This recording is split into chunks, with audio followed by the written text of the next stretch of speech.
بسم اللہ الرحمن الرحیم۔ السلام علیکم۔ خاموشیاں ہر شخص کہاں سن سکتا ہے؟ ہاں، جو سننا سیکھ لیتے ہیں وہ دوسروں سے الگ ہو جاتے ہیں، پھر دنیا ان کی تلاش میں ہوتی ہے اور وہ کسی کو نہیں ملتے۔ لوگ اسے دکھاوا، اکھڑ پن سمجھتے ہیں، مگر کوئی نہیں جانتا کہ وہ دکھ اور آزمائش میں ہے، لیکن پھر اس خالی پن کو اللہ بہت محبت سے بھرتا ہے، اس پر اپنے نور کا مرہم رکھتا ہے، اور جب وہ خود کو اللہ کے حوالے کرتا ہے نا، تو وہ اسے تھوڑی سی محبت کا جواب بے شمار محبت سے دیتا ہے۔ اس کا رابطہ دنیا سے نہ ہونے کے برابر ہو جاتا ہے، کیونکہ مرہم رکھنے والی ذات ہی تو اصل محبت ہے، بے لوث بے غرض محبت۔ وہ جسے چھوتا ہے محبت کر دیتا ہے، نور بنا دیتا ہے۔ تو پھر تم خاموشی سے نہ ڈرو، تنہائی سے خوف نہ کھاؤ، کیونکہ یہ اللہ والوں کی نشانی ہے۔ پہلا زینہ محبت ہے، اس کے بعد خیر ہے۔ خیر مقدر ہے، تم اپنے رب کی حکمتوں کو نہیں سمجھ پاؤ گے، نہ سمجھ سکتے ہو۔ اللہ تعالیٰ سے دعا ہے، یا رب العالمین، جن لوگوں کے شر سے میری نیکیاں ضائع ہوتی ہیں، جن کی وجہ سے میرا نامہ اعمال برباد ہو رہا ہے، ان کی سوچ، ان کا ذکر بھی میرے دل و دماغ سے نکال دے۔ ان کی کوئی بھی چال مجھے نہ دکھا۔ اے اللہ، میں نے اپنا معاملہ تیرے سپرد کر دیا، تو مجھے ان سب سے بے نیاز کر دے۔ آمین ثم آمین۔ آج انشاءاللہ سورہ القلم کی آیت نمبر 5 سے سٹارٹ کریں گے۔ اس کا ترجمہ اور تفسیر تفہیم القرآن سے بیان کروں گی، جو اہل سنت جماعت کے لیے ہے۔ اعوذ باللہ من الشیطان الرجیم، بسم اللہ الرحمن الرحیم۔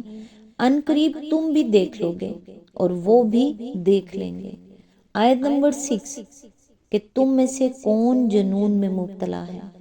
آیت نمبر 7 تمہارا رب ان لوگوں کو بھی خوب جانتا ہے جو اس کی راہ سے بھٹکے ہوئے ہیں، اور وہی ان کو بھی اچھی طرح جانتا ہے جو راہ راست پر ہیں۔ آیت نمبر 8 لہٰذا تم ان جھٹلانے والوں کے دباؤ میں ہرگز نہ آؤ۔ آیت نمبر 9 یہ تو چاہتے ہیں کہ کچھ تم مداہنت کرو تو یہ بھی مداہنت کریں۔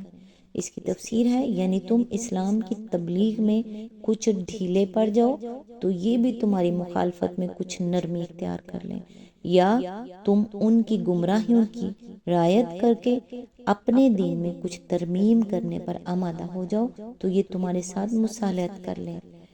آیت نمبر 10 ہرگز نہ دبو کسی ایسے شخص سے جو بہت قسمیں کھانے والا بے وقت آدمی ہے۔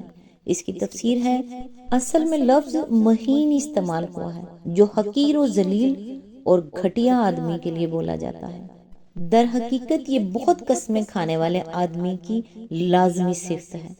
وہ بات بات پر اس لیے قسم کھاتا ہے، اسے خود یہ احساس ہوتا ہے کہ لوگ اسے جھوٹا سمجھتے ہیں، اور اس کی بات پر اس وقت تک یقین نہیں کریں گے جب تک وہ قسم نہ کھائے۔ اس بنا پر وہ اپنی نگاہ میں خود بھی ذلیل ہوتا ہے اور معاشرے میں بھی اس کی کوئی وقت نہیں ہوتی۔ آیت نمبر 11 تانے دیتا ہے، چغلیاں کھاتا پھرتا ہے۔ آیت نمبر 12 بھلائی سے روکتا ہے، ظلم و زیادتی میں حد سے گزر جانے والا ہے، سخت بدعمال ہے، جفاکار ہے۔ اس کی تفسیر ہے، اصل میں لفظ مناع للخیر کے الفاظ استعمال ہوئے ہیں۔ خیر عربی زبان میں مال کو بھی کہتے ہیں اور بھلائی کو بھی۔ اگر اس کو مال کے معنی میں لیا جائے تو مطلب یہ ہوگا کہ وہ سخت بخیل اور کنجوس آدمی ہے، کسی کو پھوٹی کوڑی دینے کا بھی روادار نہیں ہے۔ اور اگر خیر کو نیکی اور بھلائی کے معنی میں لے لیا جائے تو اس کا مطلب یہ بھی ہو سکتا ہے کہ وہ ہر نیک کام میں رکاوٹ ڈالتا ہے، اور یہ بھی کہ وہ اسلام سے لوگوں کو روکنے میں بہت سرگرم ہے۔ آیت نمبر 13 اور ان سب عیوب کے ساتھ بد اصل ہے۔ اس کی تفسیر ہے، اصل میں لفظ اتل استعمال ہوا ہے جو عربی زبان میں ایسے شخص کے لیے بولا جاتا ہے جو خوب ہٹا کٹا اور بہت کھانے پینے والا ہو۔ اور اس کے ساتھ نہایت بدخلق، جھگڑالو اور صفاق ہو۔ اسی آیت کے ضمن میں آگے فرمایا اصل میں لفظ زنیم استعمال ہوا ہے۔ کلام عرب میں یہ لفظ اس ولد الزنا کے لیے بولا جاتا ہے جو دراصل ایک خاندان کا فرد نہ ہو مگر اس میں شامل ہو گیا ہو۔ سعید بن جبیر اور شیبی کہتے ہیں کہ یہ لفظ اس شخص کے لیے بھی بولا جاتا ہے جو لوگوں میں اپنے شر کی وجہ سے معروف و مشہور ہو۔ ان آیات میں جس شخص کے یہ اوصاف بیان کیے گئے ہیں اس کے بارے میں مفسرین کے اقوال مختلف ہیں۔ کسی نے کہا ہے کہ یہ شخص ولید بن مغیرہ تھا، کسی نے اسود بن عبد یغوث کا نام لیا ہے، کسی نے اخنس بن شریک کو اس کا مصداق ٹھہرایا ہے، اور بعض لوگوں نے کچھ دوسرے اشخاص کی نشاندہی کی ہے، لیکن قرآن مجید میں نام لیے بغیر صرف اس کے اوصاف بیان کر دیے گئے ہیں۔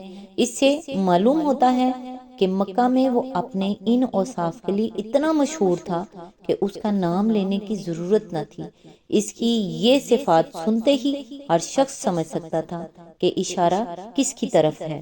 آیت نمبر 14، اس بنا پر کہ وہ بہت مال و اولاد رکھتا ہے۔